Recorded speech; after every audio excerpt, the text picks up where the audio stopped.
সুপ্রিয় দর্শক, আপনাদের সবাইকে আমন্ত্রণ জানিয়ে শুরু করছি বাংলা ভিশনের স্বাস্থ্য বিষয়ক সাপ্তাহিক নিয়মিত আয়োজন স্বাস্থ্য কথা অনুষ্ঠানের আজকের পর্বে। আপনাদের সাথে আছি আমি ডাক্তার সিফাত রহমান। দর্শক, আমাদের এই অনুষ্ঠানে আমরা করোনা সতর্কতা বিষয়ে কথা বলি, আজকেও তার ব্যতিক্রম নয়। আজকে আমাদের সাথে স্টুডিওতে উপস্থিত আছেন আমাদের দেশের অত্যন্ত খ্যাতনামা এবং স্বনামধন্য দুজন চিকিৎসক। আমাদের অনুষ্ঠানের শুরুতেই আমাদের আমন্ত্রিত অতিথির সাথে আপনাদেরকে পরিচয় করে দিচ্ছি। আমাদের সাথে আজকে স্টুডিওতে উপস্থিত আছেন ডাক্তার আমিনুর রহমান, সহকারী অধ্যাপক নিউরোলজি বিভাগ, স্যার সলিমুল্লাহ মেডিকেল কলেজ ও মিটফোর্ড হাসপাতাল, ঢাকা। আমাদের সাথে আরও উপস্থিত আছেন ডাক্তার রুশদানা রহমান তমা, সহকারী অধ্যাপক গাইনি অ্যান্ড অপস বিভাগ, ঢাকা মেডিকেল কলেজ।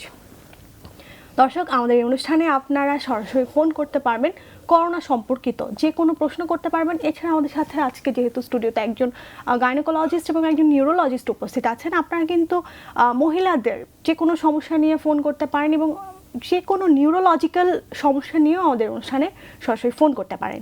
যে নাম্বারটিতে ফোন করতে হবে সেটি একটু পরপর টিভি স্ক্রলে দেখানো হচ্ছে। এছাড়া আমাদের এই অনুষ্ঠানটি ফেসবুকে লাইভ সম্প্রচারিত হচ্ছে, সেখানেও আপনারা আমাদের সাথে যুক্ত হতে পারেন। স্যার, আমন্ত্রণ জানাচ্ছি আপনাকে। ম্যাডাম, আপনাকে আমন্ত্রণ জানাচ্ছি। ধন্যবাদ তোমাকে। স্যার, কেমন আছেন? জি, ভালো আছেন আপনি? জি স্যার, ভালো আছি। স্যার, করোনা সম্পর্কিত যে পরিস্থিতি এখন বাংলাদেশ আসলে মানে কোন অবস্থার মধ্য দিয়ে যাচ্ছে, মানে এইটা আমাদের অনেকের প্রশ্ন এবং অনেকেই অনেক উদ্বিগ্ন অবস্থা আছেন যে আসলে এখন বাংলাদেশে কোভিড পরিস্থিতিটা কীরকম। এবং আবার যেটা একই সাথে আরেকটা চিত্র আমরা দেখতে পাচ্ছি, অনেকে আবার খুব হালকাভাবে নিচ্ছেন ব্যাপারটাকে। ধন্যবাদ সিফাত। আমরা এখন যে অবস্থায় আছি সারা পৃথিবীতে এখন আমাদেরকে বলি দ্বিতীয় ওয়েভ বা দ্বিতীয় ঢেউ যেটা বলি, সেকেন্ড টাইম আমাদের এখানে নতুন করে করোনার ইনফেকশনের একটা প্রকোপ বেড়ে গেছে সারা পৃথিবীতে। বাংলাদেশ কিন্তু এর ব্যতিক্রম নয়। আমাদের দেশে কিন্তু মাঝখানে যে আমাদের জুন থেকে এই অক্টোবর পর্যন্ত যে একটা লেভেল ছিল, দেখেন তো করোনার ট্রেনটা একটু নিচের দিকে ছিল। এখন কিন্তু মৃত্যু হারও বেশি এবং ইনফেকশনের হারও বেশি। আমরা সেই জন্য সেই ধারণা থেকে আমরা এখন যেহেতু পরিসংখ্যান থেকে একটু আমাদের ব্যাপারগুলো আসে, সেখানে দেখছি আমরাও কিন্তু সেকেন্ড ওয়েভে কিন্তু দিকে আমরা ধাবিত হয়েছি। তো এখন এই অবস্থায় অনেকে জিনিসটাকে খুব হালকা করে নিয়েছে, কারণ দেখা যাচ্ছে মানুষের যে কোনো একটা পরিস্থিতিতে সময় যখন যেতে থাকে তখন জিনিসটাকে অ্যাডপ্ট করতে থাকে, অ্যাডপ্ট করে ব্যাপারটাকে অনেক কিছু হালকা করে নেয়। কিন্তু এখনও কিন্তু হালকা করার মতো অবস্থা নেই। এখন কিন্তু আমরা যেহেতু আমরা চিকিৎসক, আমরা বিভিন্ন জায়গায় আমরা বিভিন্ন হাসপাতালে কাজ করছি, বিভিন্ন জায়গায় আইসিইউগুলো সবগুলো কিন্তু অকুপাইড। কারণ আমরা কিন্তু আক্রান্ত সংখ্যা কিন্তু এখন অনেক বেশি। সেই আক্রান্ত সংখ্যা যে এত বেশি বেড়ে গেছে যে অনেক ক্ষেত্রে দেখা যায় যে বিভিন্ন জায়গায় যে হাসপাতালে যেগুলো ইন্টেনসিভ কেয়ার ইউনিট বা আইসিইউ যেটা বলে, আইসিইউতে অনেক জায়গায় আমাদেরকে এই রোগীর চিকিৎসা দেওয়া সম্ভব হচ্ছে না বা আমরা ভর্তি করতেও পারছি না। তো রোগীরা কিন্তু অনেক বিপদে পড়ছে। যিনি আক্রান্ত হচ্ছেন তিনি কিন্তু অনেক বেশি আক্রান্ত হচ্ছেন। সেজন্য আমাদেরকে কিন্তু কখনোই এই জিনিসটাকে অবহেলা করে নিলে হবে না। যে জিনিসটা যে আমরা চিন্তা করছি যে করোনা এটা কোনো অসুখের মধ্যেই পড়ে না, কিন্তু করোনাকে ভয় পেতে হবে না, কিন্তু সতর্ক থাকতে হবে। আমরা যতদিন পর্যন্ত ভ্যাকসিন পাচ্ছি না ততদিন পর্যন্ত আমাদের সতর্ক থাকা খুবই জরুরি। আমরা যদি এই জিনিসটাকে খুব হেলাফেলায় নিয়ে নিই, দেখা যাচ্ছে কি এক্ষেত্রে কিন্তু আমাদের কিন্তু ইনফেকশন হবে এবং যিনি ইনফেক্টেড হচ্ছেন এবং তার পরিবার এবং তিনি নিজেও দেখা যাচ্ছে অনেক ধরনের শারীরিক, মানসিক, আর্থিক সম্মুখীন হচ্ছে। এবং এটাতে কিন্তু শুধুমাত্র আপনার সচেতনতা থেকে কিন্তু আপনি ইনফেকশন থেকে আপনি মুক্তি পেতে পারেন। সেই জন্য অবশ্যই করোনাকে কখনোই আপনারা এটাকে হেলাফেলায় নেবেন না। যতক্ষণ পর্যন্ত আমরা ভ্যাকসিন দিতে পারছি না, যতক্ষণ পর্যন্ত আমরা ইমিউনিটি তৈরি করতে পারছি না, ব্যাপারটাকে কিন্তু সবাই কিন্তু গুরুত্ব সহকারে দেখা উচিত। আচ্ছা স্যার, ভ্যাকসিন বিষয়ে আপনার কাছে আরও ডিটেইলে জানবো। আমি একটু ম্যাডামের কাছে আসি, যে ম্যাডাম আপনাকে আমন্ত্রণ জানাচ্ছি আমাদের অনুষ্ঠানে। ম্যাডাম, আপনি যেহেতু ঢাকা মেডিকেলে কর্মরত আছেন, খুব গুরুত্বপূর্ণ একটা প্রতিষ্ঠান বাংলাদেশের, এবং স্যারও খুব গুরুত্বপূর্ণ একটা জায়গা আছেন যে স্যার সলিমুল্লাহ মেডিকেল কলেজ। তো ঢাকা মেডিকেলে এখন কোভিড রোগীদের পরিস্থিতিটা কীরকম? যে স্যার একটু আগে বলছিলেন যে কথাটা, যে হসপিটালগুলো স্যাচুরেটেড অবস্থায় আছে, আইসিইউতে বেড পর্যাপ্ত এখন নেই, রোগী দিয়ে সবকিছু ফিল আপ হয়ে আছে। তো ঢাকা মেডিকেলের পরিস্থিতিটা কিরকম? আমি আসলে আমার গাইনি ডিপার্টমেন্টে যেহেতু আমি কাজ করি, আমি গাইনি রিলেটেড কথাগুলোই বলছি। রোগীর সংখ্যা কিন্তু প্রচুর বেড়ে গিয়েছে এখন ঢাকা মেডিকেলে। Both Covid patient plus Covid ছাড়াও ইমার্জেন্সি রোগীও অনেক বেশি বেড়ে গিয়েছে। কারণ আসলে কোভিডের সময় এখন যে ওয়েদারটা চলছে, উইন্টার ওয়েদার, এই সময় শুধু যে কোভিড রোগী বাড়ছে তা কিন্তু না, যে গাইনোকোলজিক্যাল বা অবস্টেট্রিক্স যেসব সমস্যা, এগুলোর সাথে ফ্লুটাও কিন্তু প্রচণ্ড বেড়ে গিয়েছে। তো সেই সব কমপ্লিকেশন নিয়েও কিন্তু অনেক ইমার্জেন্সি রোগী বেড়ে গেছে এবং যতদূর আমি জানি আইসিইউতেও আমাদের আইসিইউতেও বেড সংখ্যা খুব একটা মানে বেশিরভাগই অকুপাইড, খুব একটা খালি পাওয়া যাচ্ছে না। আচ্ছা, মানে তার মানে স্যার যে কথাটা বলছিলেন যে কোভিড পরিস্থিতি মানে খারাপের দিকেই যাচ্ছে বলা যাচ্ছে, এবং মানে যে গ্রাফটা আমরা চিন্তা করি সেই গ্রাফটা কি ঊর্ধ্বমুখী মানে আছে বলে আপনি মনে করছেন? হ্যাঁ, কিছুটা ঊর্ধ্বমুখী আছে। আমরা অনেক লাকি যে মানে আমাদের হচ্ছে ট্রিটমেন্টের যে ট্রিটমেন্ট দেওয়া হচ্ছে তাতে আমাদের মৃত্যু হার অনেকটা কম আগের থেকে, মানে অন্যান্য দেশের তুলনায় যদি আমরা তুলনা করি আমি বলবো যে আমাদের দেশে কিন্তু মৃত্যুহার কিন্তু তুলনামূলকভাবে কিছুটা কম। সেই হিসাবে আমরা হয়তো লাকি, মেবি খুব উইক স্ট্রেইন দিয়ে হয়তো ইনফেক্টেড হচ্ছে এরকম একটা ব্যাপার আছে, কিন্তু হচ্ছে কিন্তু মানে সংখ্যা কিন্তু আক্রান্তের সংখ্যা কিন্তু বেড়েছে প্রচুর। আচ্ছা ম্যাডাম, আপনি বলছিলেন যে শীতকালীন ফ্লু কিন্তু এখন বেড়ে গেছে, তো মানে আসলে শীতকালীন ফ্লু নাকি করোনা, এই দুটার মধ্যে আসলে তাহলে কিভাবে পার্থক্য করা যাবে? আচ্ছা, যেহেতু এখন একটা বিশেষ প্যান্ডেমিক অবস্থা চলছে, তো সমস্যা হচ্ছে যে ফ্লুয়ের যে সাইন সিমটম গুলো হয় আর করোনার যে সাইন সিমটম গুলো হয় সেগুলো কিন্তু একদম প্রায় একই রকম, জ্বর, সর্দি, কাশি, কারো শ্বাসকষ্ট আগে যদি থেকে থাকে শ্বাসকষ্ট, এগুলো কিন্তু ফ্লুতেও হতে পারে, ফ্লু থেকেও কিন্তু নিউমোনিয়া হতে পারে। তো সেই জন্য হচ্ছে যে যেহেতু আমরা ডিফারেন্সিয়েট করতে পারছি না যে এটা করোনা না ফ্লু, কাজে প্যান্ডেমিকের সময় কিন্তু ধরেই নেওয়া হয় যে একই রকম সাইন সিমটম হলে সেই রোগটি হয়েছে বলে ধরে নেওয়া হয়। এজন্য আমরা সবসময় বলি যে যাদের এই একই রকম সাইন সিমটম ফ্লু এর মতো আছে সবাইকেই টেস্ট করা উচিত আসলে, যে এটা করোনা না ফ্লু, যেহেতু আমরা ডিফারেন্সিয়েট করতে পারছি না যেটা কোনটা। আচ্ছা, তার মানে রোগীদের আসলে বিষয়টা হেলাফেলা করে নেওয়ার কোনো সুযোগ না, মানে অন্যান্য স্বাভাবিক সময় দেখা যায় যে ফ্লু হলে মানুষ চিন্তা করে যে সেটা 7 দিন পরে এমনি সেরে যাবে। হ্যাঁ হ্যাঁ, কিন্তু এখন কিন্তু সেটা আমরা সেটা ধরে নেওয়ার কোনো সুযোগ নেই যে 7 দিন পরে ভাইরাল ডিজিজটা ভালো হয়ে যাবে, এরকম কোনো ধরে নেওয়ার সুযোগ নেই। আচ্ছা, অবশ্যই টেস্ট করতে হবে এবং সেই অনুযায়ী ব্যবস্থা নিতে হবে। আচ্ছা ম্যাডাম, আপনার কাছে আমি বিভিন্ন সমস্যা নিয়ে জানবো, বিশেষ করে গাইনোকোলজিক্যাল প্রবলেমগুলো নিয়ে জানবো। স্যার কাছে আসে একটু মানে খুব গুরুত্বপূর্ণ একটা বিষয় যে স্যার আপনি একজন নিউরোলজিস্ট, এবং আমরা যেটা জানি যে কোভিড পেশেন্টদের নিউরোলজিক্যাল বিভিন্ন সাইন সিমটমস দেখা যায়, তো আপনি সাধারণত মানে আপনার যে প্র্যাকটিস সেখানে কি কি ধরনের কমপ্লিকেশন পাচ্ছেন যে কোভিড পেশেন্টদের এই লক্ষণগুলো দেখা যাচ্ছে? ধন্যবাদ। আমরা যেহেতু আমি নিউরোলজিস্ট এবং নিউরোলজিক্যাল অনেক জায়গায় যে আমরা যদি সাধারণত মানে যদি সিমটমগুলো বলে থাকি, দেখা যায় কি অনেক রোগীর ক্ষেত্রে আমরা কোভিড পেশেন্টে কোভিড প্রথম আক্রান্ত ছিল, তার জ্বর ফ্লু নিয়ে আসছে, কিন্তু দেখা যাচ্ছে তার স্ট্রোক করে গেল, দেখা যায় কোনো দিকে দুর্বল হয়ে গেল, অবশ হয়ে গেল, কথা বলতে পারলো না, অথবা অজ্ঞান হয়ে গেল। অনেক সময় এনকেফ্যালাইটিস বলে আমরা ব্রেনে ইনফেকশন বলি, অথবা মেনিঙ্গো এনকেফ্যালাইটিস দেখা যায় কোভিড পেশেন্টের ক্ষেত্রে। অনেকে মেনিঙ্গো এনকেফ্যালাইটিস মানে ধরেন ব্রেনের মধ্যে ইনফেকশন, এক ধরনের এই কোভিড ভাইরাস দিয়ে আক্রান্ত একটা ব্রেনে ইনফেকশন হয়। যখন ইনফেকশন হবে তখন তার এই জ্বর থাকছে, সাথে কিন্তু পেশেন্ট কিন্তু অজ্ঞান হয়ে যাচ্ছে, এলোমেলো বিহেভ করছে, পেশেন্টে কিন্তু দেখা যায় ভায়োলেন্ট হয়ে যাচ্ছে। অনেক সময় দেখা যায় নার্ভের সমস্যা দেখা যায় কোভিড পেশেন্টের ক্ষেত্রে, দেখা যাচ্ছে কোভিড ভালো হয়ে যাচ্ছে, সেক্ষেত্রে দেখা যায় আগে তো কোভিড ছিল, দেখা যায় আমরা হলো নার্ভ সে দুর্বল হয়েছে, কোভিড সিনড্রোম হিসেবে নার্ভের কমপ্লিকেশন আসতে পারে। তেমন করে আমরা জিবিএস একটা আছে, একটা গুলেনবেরি সিনড্রোম, যেটা হলো আমরা দেখা যায় নার্ভগুলো সে সোজা হয়ে দাঁড়াতে পারবে না, হাঁটতে পারবে না, 4 হাত পা দুর্বল হয়ে যাবে, সে দেখা যায় মোটামুটি অনেকটা বেড বাউন্ড হয়ে যায়। অনেক সময় দেখা যায় কি যে তার হাত পা বিভিন্ন রকম হাত পা যে দুর্বলতা অনেক সময় বেড়ে যেতে পারে, মাংসের দুর্বলতা, যেটা আমরা মাংসের সমস্যা, দেখা যায় কি যে মাংসগুলো দুর্বল হয়ে গেছে, মাংসপেশি যে মাসেল যেগুলো আছে এগুলো হচ্ছে দুর্বল হয়ে যেতে পারে।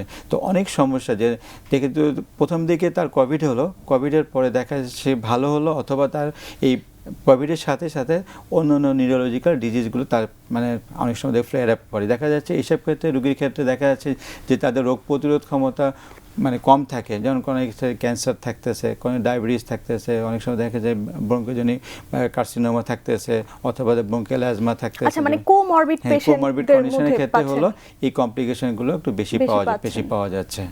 আচ্ছা আচ্ছা, মানে এগুলো নিশ্চয়ই মানে সঠিক সময় অ্যাড্রেস করলে কোনো চিকিৎসা বা ম্যানেজমেন্ট আছে? হ্যাঁ জি, আমরা যদি আমাদের দেশের চিকিৎসা ব্যবস্থা তো সারা পৃথিবীতে মোটামুটি প্রশংসিত। দেখা যাচ্ছে কি যে আমাদের যে চিকিৎসা যদি আমরা প্রথম দিকে যদি আমরা ডায়াগনোস করতে পারি, এবং দেখা যাচ্ছে কি যে করোনা আসলে প্রকৃত চিকিৎসা তো নয়, কিন্তু সাপোর্টিভ চিকিৎসা আমাদের অনেক সময় দিয়ে থাকি। এই সাপোর্টিভ চিকিৎসা যদি প্রপার ওয়েতে দিয়ে থাকে এবং প্রপার যদি মানে রোগটাকে যদি আমরা প্রথম থেকে আমরা নির্ণয় করতে পারি, সেই ক্ষেত্রে দেখা যাচ্ছে কি যে নিউরোলজিক কমপ্লিকেশন অনেক কম হয়। কিন্তু দেখা যাচ্ছে যে যদি হয়ে যায় তখন তো সেইটা চিকিৎসা তো আমরা মানে সাথে সাথে দিয়ে থাকি, কিন্তু দেখা যাচ্ছে কি যে যাদের এই সমস্যাটা নিউরোলজিক সমস্যাটা হচ্ছে তার জন্য কিন্তু খুব কষ্টদায়ক হয়ে যাচ্ছে। সেই জন্য প্রথমেই বলি, যখন আমরা ডায়াগনোসিসটা করে নিতে পারি, যখন আমাদের একটু জ্বর বা ফ্লু লাইক সিমটম যেগুলো আসে, একটা যেহেতু প্যান্ডিং সিচুয়েশন আপা যখন বলছেন যে এই যে ফ্লু লাইক যে কোনো একটা সিমটম আসলে অবশ্যই আমরা একটা কোভিড টেস্ট করে আমরা নিজেকে প্রস্তুত রাখতে পারি। আমাদের বিভিন্ন রকম যে চিকিৎসা যে এখন যে আমাদের দেশে যে গাইডলাইন অনুসারে যে চিকিৎসা দেওয়া হয়, চিকিৎসাগুলো যে গ্রহণ করি, সেই ক্ষেত্রে কিন্তু নিউরোলজিক্যাল সমস্যাগুলো বা অন্যান্য যে আদার কমপ্লিকেশনগুলো অনেক অংশে কম হয়।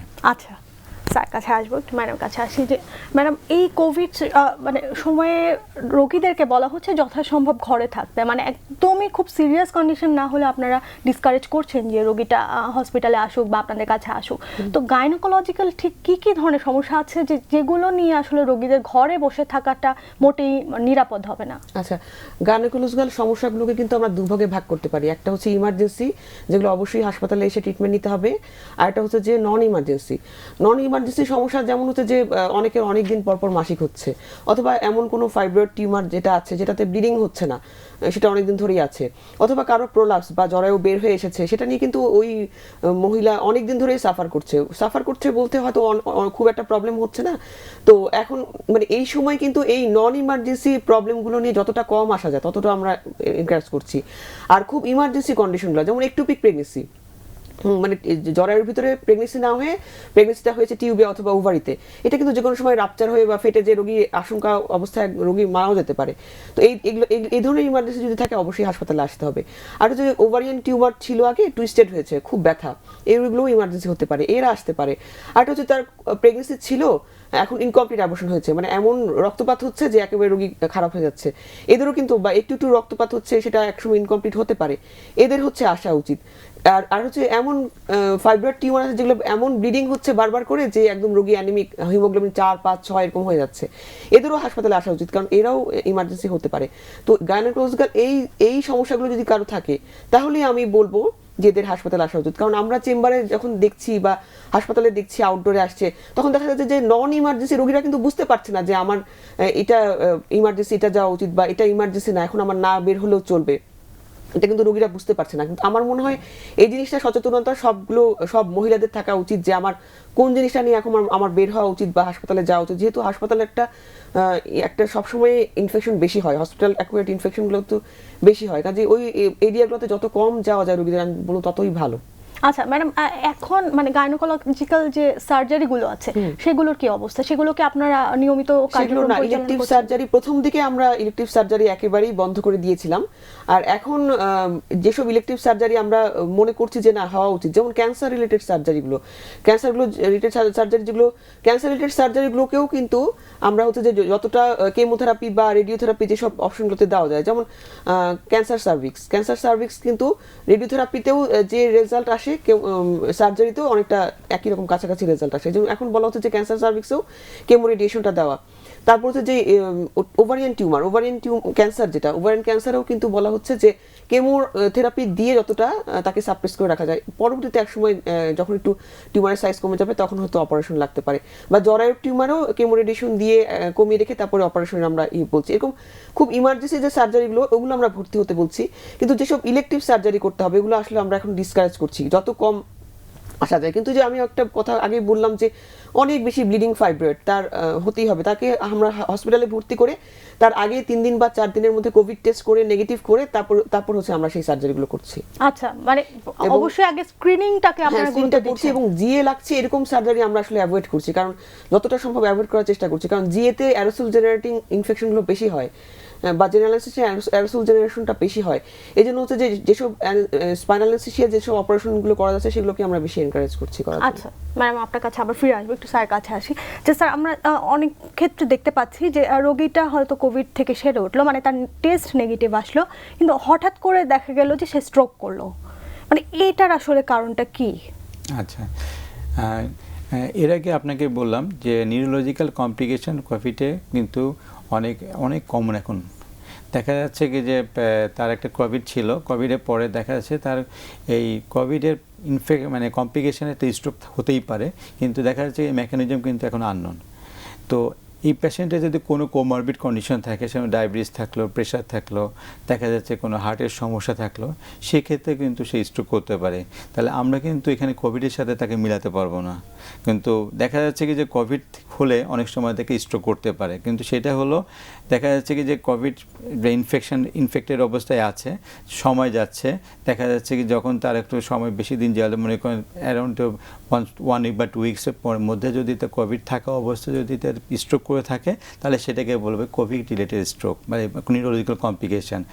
আর যদি সে সেরে উঠে যায়, সেরে উঠে যাওয়ার পরে তার এটা এখনও আমাদের ইয়ের মধ্যে আছে, আমরা এখনও এটার মধ্যে নিয়ে আমরা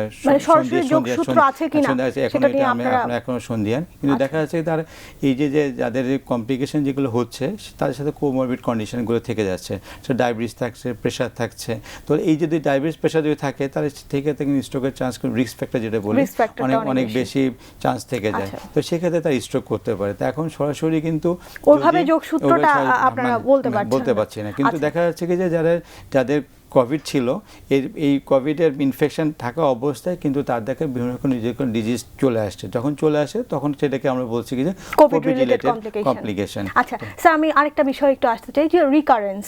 এখন মানে কোভিডের এমন একটা স্টেজ আমরা পার করছি যে সময় অনেকেই সুস্থ হয়ে সেরে উঠছেন, পরবর্তীতে আবার তাদের টেস্টে পজিটিভ আসছে, তো এটার কারণটা কি? আচ্ছা, এটার কারণ সাধারণত আমরা দুইটা জিনিস চিন্তা করতে পারি। অনেক সময় দেখা যায় যে ভাইরাল লোডটা অনেক সময় অনেক কম থাকে, সেক্ষেত্রে আপনি যে টেস্ট করলেন, টেস্ট করে দেখা যায় তার নেগেটিভ পাওয়া গেল, তাহলে আমরা বললাম সে কোভিড ফ্রি। কিন্তু দেখা যাচ্ছে কি যে এই যে ভাইরাল লোডটা কম থাকে, ভাইরালটা আবার নতুন করে রিজেনারেট করতে পারে, রিজেনারেট করার পরে কিন্তু তার পজিটিভ আসছে, তাহলে সেটাকে আমরা কিন্তু ওই কোভিড ছিল, কোভিডের থাকে, কোভিডের লোডটা বেড়ে যখন যাচ্ছে, কোনো কারণে কোনো ইমিউনো ডিফিসিয়েন্সি বা ইমিউনো সাপ্রেশনের জন্য যে লোডটা যদি আবার বেড়ে যায়, ভাইরাল ইনফেকশন বেড়ে যায়, সেক্ষেত্রে কিন্তু তার কিন্তু পজিটিভ আসতে পারে। আরেকটা হলো যে আমাদের দেশে কেস রিপোর্ট আছে, বা বাইরের দিকে অনেক কেস রিপোর্ট আসছে, তার নেগেটিভ ছিল, তার নতুন করে কিন্তু তার কিন্তু আবার ইনফেকশন হচ্ছে, কিন্তু সেই ক্ষেত্রে কিন্তু আমরা কিন্তু ভাইরাল লোডটা কিন্তু আগে দেখিনি। তো আমরা সেখানে বলছি কি যে এখানে রিইনফেকশন বা তাকে দেখা যাচ্ছে নতুন করে আবার সে ইনফেক্টেড হচ্ছে, তো এরকম কিছু স্ট্রেন কিন্তু ধারণা করা হচ্ছে নতুন করে রিইনফেকশন আসছে। তাহলে দুইটা কারণ হতে পারে, একটা ভাইরাল লোডের কারণে হতে পারে, একটা দেখা যাচ্ছে নতুন করে ইনফেকশন হতে পারে। দেখা যাচ্ছে সাধারণত 3 মাস 4 মাস যাচ্ছে, নতুন করে আবার ইনফেকশন হচ্ছে, যে অ্যান্টিবডি তৈরি হচ্ছে, অ্যান্টিবডিটা আস্তে আস্তে মানে কমে যাচ্ছে, কমে যাওয়ার পর নতুন করে তার হলো আবার করে তার কোভিড ইনফেকশন হচ্ছে। দ্বিতীয়বার যারা আক্রান্ত হচ্ছেন তাদের মধ্যে কি মানে প্রথমবারের তুলনায় বেশি মানে তারা কি বেশি সিভিয়ার হয়? দেখা যাচ্ছে কি যে যাদের ইয়েটা হলো, মানে এটা এখন আমাদের মানে স্টাডি চলছে যে সিভিয়ারিটি ডিপেন্ডস অন দ্য মানে রিইনফেকশন কিনা, এখনও কিন্তু আমাদের কিন্তু এগুলো প্রুভ নাই, কিন্তু তারপর ধারণা করা হচ্ছে যে সেকেন্ড টাইম যারা ইনফেক্টেড হবে তুলনামূলকভাবে, তার তো আগের তো একটা ভাইরাসটা স্ট্রেন দেওয়া থাকে, তুলনামূলকভাবে কম সিভিয়ার হতে পারে, কিন্তু এখন এটা কোনো প্রুভ নাই যে এটা পরবর্তীতে সিভিয়ারিটি কতটা বাড়বে না হয়েছে। আচ্ছা, আমাদের সাথে ফোনে একজন দর্শক আছেন। হ্যালো, আসসালামু আলাইকুম। হ্যালো, আসসালামু আলাইকুম। জি, ওয়ালাইকুম আসসালাম। দর্শক, আপনার নাম বলে আপনার প্রশ্নটি করুন। আমার নাম মনি, আমার বাড়ি টাঙ্গাইলে। তো আমার বয়স হচ্ছে 30। তো আমি যখন পিরিয়ড হয় অনেক ব্লিডিং হয় এবং প্রচন্ড পেট ব্যথা থাকে। পেট ব্যথা আমি মানে বিছানা থেকে উঠতে পারি না, এবং 18 দিন 20 দিন এরকমও থাকে ব্লিডিং, এবং প্রচন্ড দুর্বল হয়ে যায়। আচ্ছা ম্যাডাম, আপনার কি কোনো প্রশ্ন আছে ওনার কাছে? আচ্ছা, আপনার বেবি আছে, বাচ্চা আছে? না, আনম্যারিড। আনম্যারিড, আচ্ছা। তো ইউজুয়ালি এত মানে 30 ইয়ার্স পর্যন্ত আনম্যারিড যারা এরকম থাকে তাদের সাধারণত ফাইব্রয়েড, এন্ডোমেট্রিওসিস এই জাতীয় অসুখগুলো, মানে এই জাতীয় প্রবলেমগুলো বেশি হওয়ার সম্ভাবনা থাকে, এবং এগুলোর মেইন কমপ্লেনই থাকে যে ব্লিডিং অনেক বেশি হবে বা মেনোরেজে যেটাকে আমরা বলি, এবং মাসিকের সময় প্রচন্ড ব্যথা হবে। তো তো আমার মনে হয় আপনি একজন গাইনোকোলজিস্টের সাথে কনসাল্ট করা উচিত, যেহেতু আপনি বলছেন 15-16 দিন যাবত আপনার ব্লিডিং থাকছে, এটা থেকে কিন্তু আপনার অ্যানিমিয়া হয়ে যেতে পারে, সিভিয়ার অ্যানিমিয়া হয়ে যেতে পারে। তো সেই ক্ষেত্রে দুটো কারণেই আপনার ডাক্তারের কাছে যাওয়া উচিত। একটা হচ্ছে যে একটা ট্রিটমেন্ট আপনার লাগবে এবং ইভ্যালুয়েশন লাগবে যে আপনি কোন ডিজিজে সাফার করছেন, কারণ তা না হলে এটা থেকে কিন্তু কমপ্লিকেশন হতে পারে। মানে এটা তো মানে কোনো নরমাল কন্ডিশন না। না, এটা কোনো নরমাল কন্ডিশন না। আচ্ছা। এবং আমি বললাম না, যেহেতু উনি 30 ইয়ার্স পর্যন্ত আনম্যারিড এবং কোনো বেবি হয়নি, এদের ক্ষেত্রে সাধারণত ফাইব্রয়েড ইউটেরাস এন্ডোমেট্রিওসিস হওয়ার সম্ভাবনা বেশি। তো সাধারণত একটা আলট্রাসোনোগ্রাফি করে কিছু টেস্ট করে বা তার ওনার অ্যাসেসমেন্ট প্রয়োজন assessment করে করে যে সমস্যা। condition দর্শক, আশা করি আপনার প্রশ্ন উত্তর আপনি পেয়ে গেছেন। মানে আমি একটু আসি যে এখন যেহেতু কোভিড সময় এবং এখন প্রেগনেন্ট মায়েদের জন্য আসলে খুব চ্যালেঞ্জিং একটা সময়। মানে তারা তো মানসিকভাবে একটা মানে সবসময় একটা আতঙ্ক বা উদ্বিগ্নতার মধ্যে দিয়ে আছেনই, একই সাথে তাদের যে শারীরিক কন্ডিশন সেটা নিয়েও তারা মানে একটা চিন্তিত থাকেন। তো এই সময়টাতে আসলে প্রেগনেন্ট মায়েদেরকে মানে আপনারা কি গাইডলাইন অনুসারে ম্যানেজ করছেন? আচ্ছা, একটা কথা বলে রাখি যে এখন এই বছরটা আমরা দেখতে পাচ্ছি প্রেগনেন্সির সংখ্যা কিন্তু প্রচুর বেড়ে গিয়েছে। এটা একটা হতে পারে যে বেশিরভাগ ওরা ঘরে ছিল, একটা ব্যাপার, বিদেশ থেকে অনেকে চলে এসেছে, এরকম একটা ব্যাপার, যাদের হাজবেন্ড আগে বেশিরভাগ সময় বাইরে থাকতো। আমি বিশেষ করে পেরিফেরি এরিয়াগুলোতে কথা বলছি, পেরিফেরিতে যে আমরা চিত্রটা দেখতে পাচ্ছি সেই ব্যাপারটা কিন্তু এরকম। তো এখন হচ্ছে যে প্রেগনেন্ট মাদারদের কিন্তু একটা প্রোটোকল আছে যে কিভাবে ওরা ফলো আপে আসবে, কিন্তু আগে যে প্রোটোকলটা ছিল এখন কিন্তু আমরা সেই প্রোটোকলটা একটু মডিফাইড করা হয়েছে আমাদের ওজিএসবির গাইডলাইনে, সেটা কিন্তু মডিফাইড করা হয়েছে। ডাব্লিউএইচও সবসময় বলে আসে যে কমপক্ষে 4টা ভিজিট বলতে আমরা বলছি যে 16 সপ্তাহের মধ্যে, মানে প্রেগনেন্সি ডায়াগনোসিস হওয়ার পরে একটা ফলো আপে আসবে। কারণ হচ্ছে যে তখন একটা আলট্রাসোনোগ্রাফি বা কিছু বেসলাইন ইনভেস্টিগেশন করে যে তার স্ট্যাটাসটা কিরকম, তার ডায়াবেটিস আছে নাকি, তার প্রেশার আছে নাকি, বা অন্য কোনো মেডিকেল ডিসঅর্ডার আছে নাকি, সেটার জন্য 16 সপ্তাহের মধ্যে একটা ভিজিটে সে আসবে। আর এটা হচ্ছে 24 থেকে 28 সপ্তাহের মধ্যে একটা ভিজিটে আসবে, কারণ ওই সময়ই বাচ্চাটার অ্যানোমালি স্ক্যান করতে হয়। তারপর আরও মায়ের হচ্ছে ডায়াবেটিস আছে নাকি সেকেন্ড টাইম আমরা একটা স্ক্রিনিং করে নেই, আরও কিছু অ্যানিমিয়া আছে নাকি ওগুলো দেখে নিই। আর হচ্ছে 32 সপ্তাহে একটা ফলো আপের কথা বলছি এবং 36 সপ্তাহে একটা ফলো আপের কথা বলছি। ইন দ্য মিন টাইম যদি তার অন্য কোনো কমপ্লেন থাকে, যেমন যদি ব্লিডিং কমপ্লেন করে, তাহলে অবশ্যই তাকে এই ফলো আপ এই প্রোটোকলের মধ্যে সে মানে যে কোনো ডেঞ্জার সাইন, যে কোনো ডেঞ্জার সাইন যদি দেখা যায় তাহলে তাকে অবশ্যই চলে আসতে হবে। যদি ব্লিডিং হয় তাহলে তার আগেই চলে আসতে হবে। যদি খুব হেডেক হচ্ছে বা এরকম খুব ইরিটেশন হচ্ছে, তখন ধরে যে প্রি এক্লাম্পসিয়া হতে পারে বা হাইপারটেনসিভ ডিজিজ হতে পারে, তখন কিন্তু তার আগেই চলে আসতে হবে। বাচ্চা নাড়াচাড়া কম করছে, সেক্ষেত্রে কিন্তু আগে চলে আসতে হবে। অথবা পানি ভেঙে যাচ্ছে, সেক্ষেত্রে মানে এই ধরনের ইমার্জেন্সি যে সিচুয়েশনগুলো, এগুলোতে সে আগে চলে আসতে পারে। কিন্তু ইউজুয়াল প্রোটোকল হচ্ছে এই 4টা সময় ভিজিট। আচ্ছা, মানে এই ব্যাপারগুলো যে ডেঞ্জার সাইনগুলো কি তার মধ্যে আছে কিনা এগুলো অবশ্যই তাকে মানে খেয়াল রাখতে হবে। অবশ্যই আমরা ডাক্তাররা চেষ্টা করি যে যখন ফার্স্ট ভিজিটেই আসে তখনই তাকে ডেঞ্জার সাইন ব্যাপারগুলো সম্পর্কে আপনারা একটা আইডিয়া দিয়ে দেওয়া যে এগুলো হলে কিন্তু তোমাকে অবশ্যই হসপিটালে চলে আসতে হবে। ম্যাডাম, আমি আরেকটা বিষয় একটু আনতে চাই যে এই কোভিড সময় অনেকেই হোম ডেলিভারিকে প্রেফার করছেন। মানে পেশেন্টরাই দেখা যাচ্ছে নিজেরাই শতপ্রণোদিত হয়ে বাসাতেই, হয়তো অনেক সময় দেখা যায় যে একদমই আনস্কিলড অ্যাটেন্ডেন্টের হাতে বাচ্চাটা হচ্ছে। তো সেক্ষেত্রে আপনারা কি নিশ্চয়ই ওরকম ঝুঁকিপূর্ণ কেসগুলো পাচ্ছেন? কি কি ধরনের জটিলতা পাচ্ছেন আপনারা? আচ্ছা ম্যাডাম, আমি একটু এই প্রসঙ্গে আসছি, আমাদের সাথে ফোনে একজন দর্শক আছেন। হ্যালো, আসসালামু আলাইকুম। হ্যালো, আসসালামু আলাইকুম। ওয়ালাইকুম আসসালাম। দর্শক, আপনার নাম বলে আপনার প্রশ্নটি করুন। আমি বৃষ্টি বলছিলাম ধানমন্ডি থেকে। জি, আমরা শুনতে পাচ্ছি। আমার হচ্ছে ঘাড়ে প্রচুর ব্যথা, তারপরে চশমা পরে আমার প্রেশার অনেক লো। আচ্ছা দর্শক, আপনার মানে প্রশ্নটি কি? আমার প্রশ্নটা হচ্ছে আমার হচ্ছে ঘাড়ে অনেক পেইন হচ্ছে, আমি আমার চোখে চশমা পরি, আমার হচ্ছে প্রেশার অনেক লো থাকে, এটার জন্য আমি কি করতে পারি?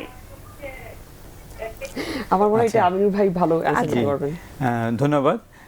আপনার ঘাড়ে ব্যথা কি কোনো হাতের দিকে যায় কি, না শুধু ঘাড়ে থেকে যায়? আচ্ছা দর্শক, লাইনটি সম্ভবত কেটে গেছে। আচ্ছা, যদি আপনার ঘাড়ে ব্যথা থাকে, ঘাড়ে ব্যথা হলে যেহেতু আপনার বয়স উল্লেখ করেননি, আপনার চশমার সাথে ঘাড়ে ব্যথার কোনো সম্পর্ক নাই। আর প্রেশারের সাথে ঘাড়ে ব্যথা আসলে প্রেশার লো মানে কি, এখন দেখা যাচ্ছে কি যে অনেক রুগী আমাদের কাছে আসে, কারো প্রেশার বলে 90/60। এখন যদি একটা ফিমেল পেশেন্টের ক্ষেত্রে 90/60 আমরাকে বলি কি নিয়ার নর্মাল। তো প্রেশারের সাথে যদি মাথা ব্যথা সাধারণত খুব আনলাইকলি, যদি খুব উচ্চ রক্তচাপ না থাকে তাহলে সেক্ষেত্রে কিন্তু প্রেশারের সাথে মাথা ব্যথা নিয়ে একটু দুশ্চিন্তা করার কিছু নেই। যদি আপনি প্রেশার লো থাকে মনে করছেন, তাহলে খাওয়া দাওয়া একটু বাড়িয়ে ফেলেন, তাহলে দেখবেন কি আপনার প্রেশারটা ঠিক হয়ে আসবে। আর এর সাথে যদি আপনি মনে করেন যে আপনার প্রেশার বেশি কমে যাচ্ছে, একটু অ্যাডেড সল্টও আপনি খেতে পারেন, যদি আধা চামচ লবণ সারাদিনে অল্প অল্প করে খেতে পারেন। আচ্ছা, আর আপনার ঘাড়ে ব্যথা যদি হাতের দিকে যায় অথবা যে ঘাড়ে ব্যথা যদি লোকালাইজ হয়ে থাকে, তাহলে সেক্ষেত্রে হলো আপনি দেখবেন কি যে একটু পেন কিলার খেয়ে নেবেন, অথবা আপনি দেখা যাচ্ছে কোনো একজন নিউরোলজিস্ট অথবা কোনো একজন মেডিসিন স্পেশালিস্টের কাছে আপনি যান, গিয়ে আপনি ঘাড়ে ব্যথা ইভ্যালুয়েশনটা করে নেন। দেখা যাচ্ছে অনেক সময় ঘাড়ে ব্যথা অনেকগুলো কারণ হতে পারে, যেমন কমন কারণের জন্য আপনি যদি কম বয়সী হন, আমরা সে মেকানিক্যাল মানে নেক পেন বলি, যেটা দেখা যাচ্ছে কি যে আপনি ঘুমাতে সমস্যা হচ্ছে, বা আপনি যে লং টাইম দাঁড়িয়ে কাজ করছেন অথবা নিচু হয়ে কাজ করছেন, সেই ক্ষেত্রে ঘাড়ে ব্যথা হতে পারে। সেই ঘাড়ে ব্যথার জন্য আপনাকে দুশ্চিন্তা করার কিছু নেই। তো সেটা আপনার অথবা অন্য কোনো কারণে ঘাড়ে ব্যথা হয়, অনেক সময় ঘাড়ে হাড্ডিতে আপনার যদি কোনো ধরনের কোনো বড় কোনো অসুখ হতে পারে, অথবা ঘাড়ের মধ্যে কোনো ধরনের কোনো টিউমার জাতীয় কোনো সমস্যা হতে পারে, সেক্ষেত্রে কিন্তু হাতের মধ্যে সমস্যা আসতে পারে। যদি কোনো সমস্যা আসে, অবশ্যই দ্রুত আপনি একজন নিউরোলজিস্ট অথবা একজন মেডিসিন স্পেশালিস্টের কাছে গিয়ে ইভ্যালুয়েট করে নেন। তো একটু নর্মাল ঘাড়ে ব্যথা, কিন্তু যদি আপনার বয়স যদি কম হয়ে থাকে, দুশ্চিন্তা করার কিছু না, একটু পেইন কিলার খেয়ে নিতেন। ইভেন আপনি যদি একটা প্যারাসিটামল খেয়ে দেখতে পারেন যদি ব্যথা কমে কিনা। যদি না কমে, অবশ্যই আপনি ডক্টরের সঙ্গে সাথে যোগাযোগ করবেন অত দ্রুত যত সম্ভব। আমরা এখন একটি ছোট্ট বিরতিতে যাবো। দর্শক, এখন সময় হলো ছোট্ট একটি বিরতিতে যাবার। বিরতির পর আবার ফিরে আসছি, কোথাও যাবেন না, আমাদের সাথেই থাকুন।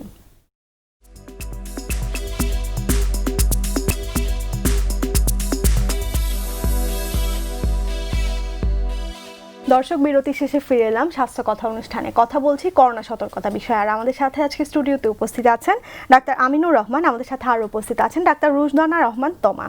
দর্শক, আপনারা আমাদের এই অনুষ্ঠানে সরাসরি ফোন করতে পারেন। যে নাম্বারটিতে ফোন করতে হবে সেটি একটু পরপর টিভি স্ক্রলে দেখানো হচ্ছে। এছাড়া আমাদের এই অনুষ্ঠানটি ফেসবুকে লাইভ সম্প্রচারিত হচ্ছে, সেখানেও আপনারা আমাদের সাথে যুক্ত হতে পারেন। ম্যাডাম, আমি বিরতিতে যাবার আগে হোম ডেলিভারি এই বিষয়টা আনছিলাম, এবং আপনি আমাকে বলছিলেন যে এখন মানে অ্যালার্মিং হারে মানে প্রেগনেন্সি যেমন বেড়ে গিয়েছে, একই সাথে প্রেগনেন্সি রিলেটেড যে কমপ্লিকেশনগুলো, অ্যাবর্শন, সেগুলো অনেক বেশি বেড়ে গেছে। তো ম্যাডাম, এই বিষয়টা নিয়ে যদি কিছু বলতেন। হ্যাঁ, আমি আগেই তোমাকে একটা কথা বলেছি যে এখন কিন্তু প্রেগনেন্সি রেট অনেক বেড়ে গিয়েছে। প্রেগনেন্সি রেটের কমপ্লিকেশনগুলো তো সেই হারে অনেক বেড়ে গেছে। যেমন অ্যাবর্শন আমাদের কাছে মনে হচ্ছে যে একটু, যদিও এটা নিয়ে আমরা কোনো স্টাডি করতে পারিনি এখনো বড় লেভেলে, কিন্তু এখন মনে হচ্ছে যে অ্যাবর্শন রিলেটেড কমপ্লিকেশনগুলো বেড়ে গেছে, অ্যাবর্শনও বেড়ে গিয়েছে। এবং প্রথম দিকে যেটা হয়েছে, কোভিড যখন প্রথম আমাদের দেশে আসলো, প্রথম দিকে যেটা হয়েছে যে বেশিরভাগ রোগীগুলো আসতে পারছিল না, হসপিটালে আসতে পারছিল না, বা অনেক হসপিটাল নিচ্ছিল না, বা অনেক হসপিটালে ইমার্জেন্সি ম্যানেজ করার মতো ডক্টর অ্যাভেলেবেল ছিল না, এবং অনেক ডক্টরও কোভিডে আক্রান্ত হয়ে ট্রিটমেন্ট দিতে পারছিল না। এই প্রবলেমগুলোর জন্য কিন্তু অনেক রোগীদের হোম ডেলিভারি করতে হয়েছে বা হোম ডেলিভারি হয়েছে, কিন্তু সেটার জন্য কিন্তু ওদের কমপ্লিকেশনও হয়েছে। যেমন আমরা প্রচুর রোগী পেয়েছি যারা হচ্ছে আগে বাচ্চা সিজার, কিন্তু পরের বাচ্চাটা বাড়িতে ট্রায়াল দিয়ে ডেলিভারি করেছে। হ্যাঁ, ওরা হাসপাতালে আসেনি বা আসতে পারেনি কোনো একভাবে। তো এরা কিন্তু রাপচার ইউটেরাস বা জরায়ু ফেটে গিয়েছে, প্রচন্ড ব্লিডিং হয়েছে, এই নিয়ে কেউ আসতে পেরেছে, কেউ কিন্তু বাড়িতেই মারা গেছে। আবার কিছু কিছু পেশেন্ট যেমন প্লাসেন্টা ডেলিভারি হচ্ছে না, ব্লিডিং হয়ে বাড়িতেই মারা গিয়েছে, এরকম কিন্তু প্রচুর কমপ্লিকেশন হয়েছে।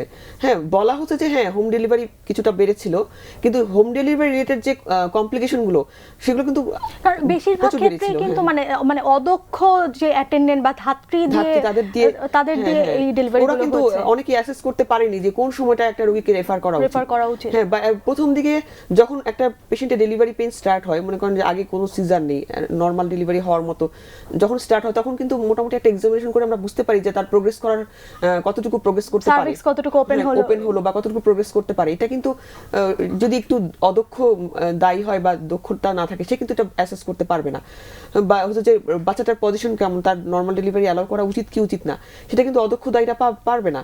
তো এরকম কমপ্লিকেশন কিন্তু প্রচুর হয়েছে, এখনো হচ্ছে। মানে বাংলাদেশ যেখানে কিন্তু মাতৃমৃত্যু হার এবং শিশু মৃত্যু হার নিয়ন্ত্রণে কিন্তু বাংলাদেশ যেখানে মানে একদম অগ্রগণ্য একটা দেশের মধ্যে অন্যতম, সেখানে এই কোভিড সিচুয়েশনে যে মানে আনওয়ান্টেড যে ডেথ গুলো হচ্ছে মায়েদের এবং শিশুদের, সেটা আসলে খুবই দুঃখজনক এবং মানে এটা কোনোভাবেই কাম্য নয়। হ্যাঁ, সেটা কোনোভাবেই কাম্য নয়। আমরা রোগীদের এই ব্যাপারে সচেতন হওয়া উচিত যে ইমার্জেন্সি হলে অবশ্যই ডক্টরের কাছে। এই ব্যাপারে অবশ্যই আপনাদেরও ভূমিকা আছে যে আপনারা রোগীদেরকে সচেতন করা, এবং প্রচার মাধ্যমগুলোতে আপনাদের যে উপস্থিতি, গণমাধ্যমের একটা ভূমিকা আছে, প্রচার মাধ্যমের একটা ভূমিকা আছে, ডক্টরদের তো অবশ্যই একটা ভূমিকা আছে। আচ্ছা, স্যারের কাছে আসি যে স্যার, ভ্যাকসিন নিয়ে অনেকের মনেই অনেক ধরনের আশা উদ্দীপনার একটা ব্যাপার আছে, যে মানুষ এক্সপেক্ট করছে যে ভ্যাকসিন হয়তো অচিরেই আসবে। তো আমি একটু জানতে চাই যে ভ্যাকসিন যতদিন না আসছে ততদিন আমাদের করণীয় কি আসলে? হ্যাঁ, আমরা যেহেতু আমরা একটা উন্নত উন্নয়নশীল যেহেতু দেশ একটা হিসেবে আমাদের সারা পৃথিবীতে আমাদের একটা আলাদা একটা অবস্থান তৈরি আছে, তো আমরা কবে ভ্যাকসিন পাবো বা আমরা ভ্যাকসিন আসতে আমাদের কত দেরি আছে, আমরা ধারণা করা আছে আগামী মাসে আমাদের আসতে পারে। তো আসতে তো সবাই তো পাবেন না, আর আসলেও যে সেটা সবাই কতটুকু পাবেন না, কারণ কার্যকর হবে। আমাদের এবং কার্যকারিতা নিয়ে বিভিন্ন জায়গায় বিভিন্ন রকম স্টাডি আছে, কেউ বলে 90%, কেউ বলে 70%, কেউ বলে 65%, বিভিন্ন রকম ভ্যাকসিন বিভিন্ন দেশের আর কি। তো বিভিন্ন রকম ইফিকেসি মানে এখনও পর্যন্ত প্রুভেন না, কারণ এখন থার্ড ফেজ ট্রায়াল সব জায়গায় চলছে। তো আমাদের দেশে যে আমরা উন্নয়নশীল দেশে আমাদের ভ্যাকসিন আমাদের হলো মাস্ক পরা। আমি যদি মাস্ক পরে থাকি তাহলে এটাই আমার বড় ভ্যাকসিন, কারণ দেখা যাচ্ছে ভ্যাকসিন দেওয়ার পরে কিন্তু প্রতিটা ভ্যাকসিন কিন্তু 2বার করে দেওয়ার এখন পর্যন্ত একটা প্রোটোকল আসছে। সামনেও দেখা যাবে কি এই ভ্যাকসিন দেওয়ার পরে যখন একটা বড় ট্রায়াল যখন আসবে, দেখা যায় কি ভ্যাকসিন এফিকেসি তখন আমরা জানতে পারবো যে এত পার্সেন্ট। তো আমাদের ক্ষেত্রে কিন্তু যদি আমি মাস্ক পরে থাকি, তো দেখা যাচ্ছে কি যে এটাই আমাদের জন্য সবচেয়ে বড় প্রতিরোধ, কারণ ভ্যাকসিন একটা প্রতিরোধ তৈরি করে বা একটা ইমিউনিটি তৈরি করে। তো দেখা যায় মাস্ক যখন পরে থাকেন, যদি আপনি ইনফেক্টেড না হন, তাহলে সেটার জন্য আপনার বড় ভ্যাকসিন হিসেবে কাজ করবে। সেই জন্য আপনার জন্য বা আমাদের উন্নয়নশীল দেশের জন্য বড় ভ্যাকসিন যেগুলো আমরা যেন নিজেকে রোগ প্রতিরোধ ক্ষমতা থেকে রোগ থেকে দূরে থাকতে পারি। রোগ থেকে দূরে থাকার জন্য আমাদের যে সরকারিভাবে বিভিন্ন নির্দেশনা যে স্বাস্থ্যবিধি যেগুলো আছে সেগুলো তো মানতেই হবে।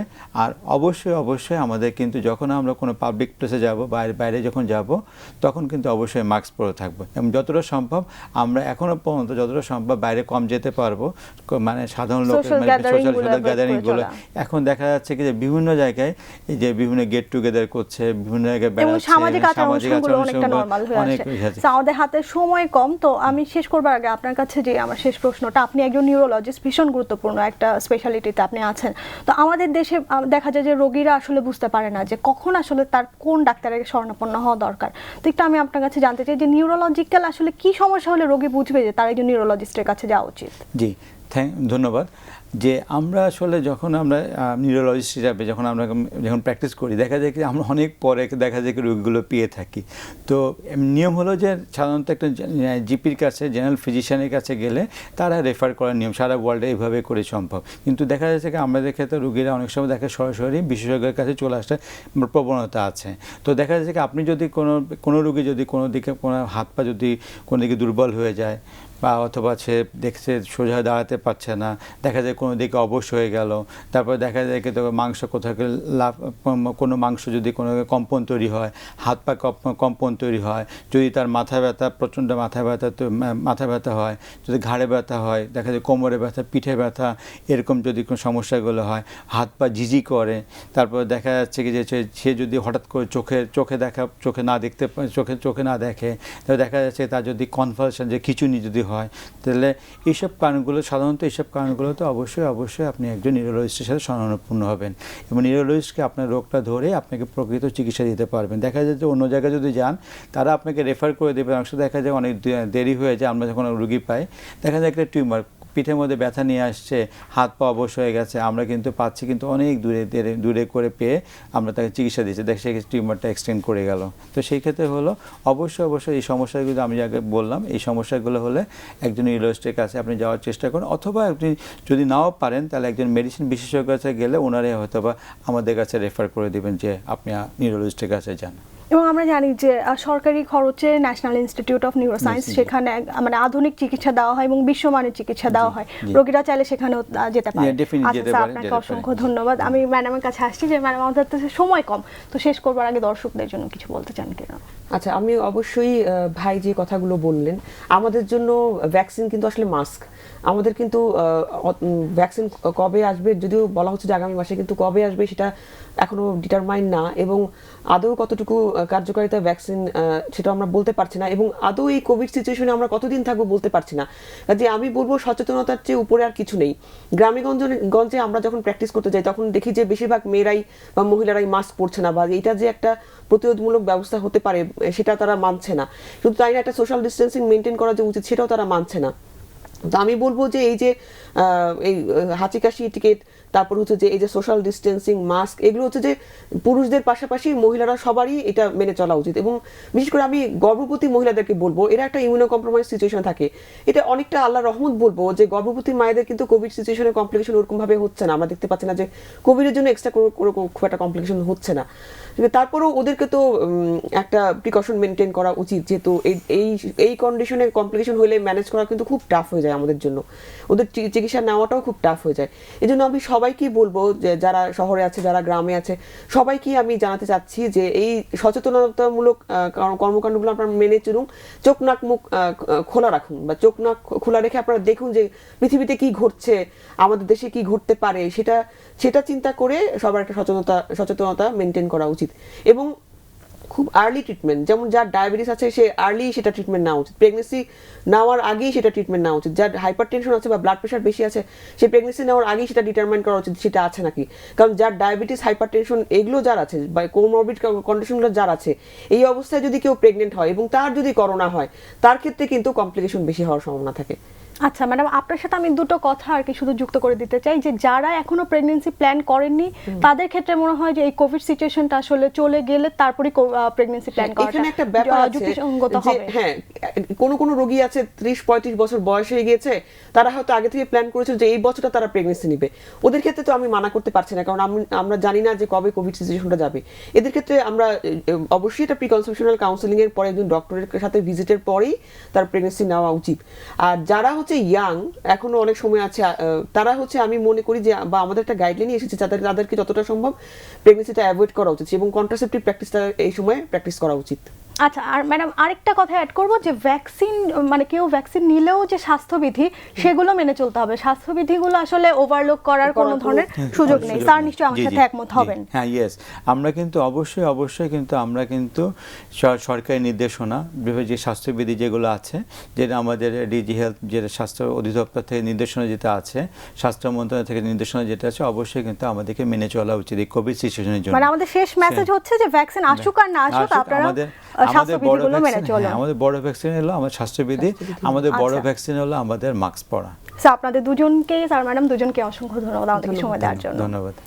দর্শক, আশা করছি আমাদের আজকের পর্বে আলোচনা থেকে আপনারা উপকৃত হয়েছেন। আমাদের বিশেষজ্ঞ চিকিৎসকরা যে কথাটি বারবার বলছেন যে আপনারা স্বাস্থ্যবিধি মেনে চলুন, সরকারি যে নির্দেশনাগুলো আছে সেগুলো যথাযথভাবে মেনে চলুন। আপনারা সবাই সুস্থ থাকুন, সুরক্ষিত থাকুন। দেখা হবে সামনের পর্বে।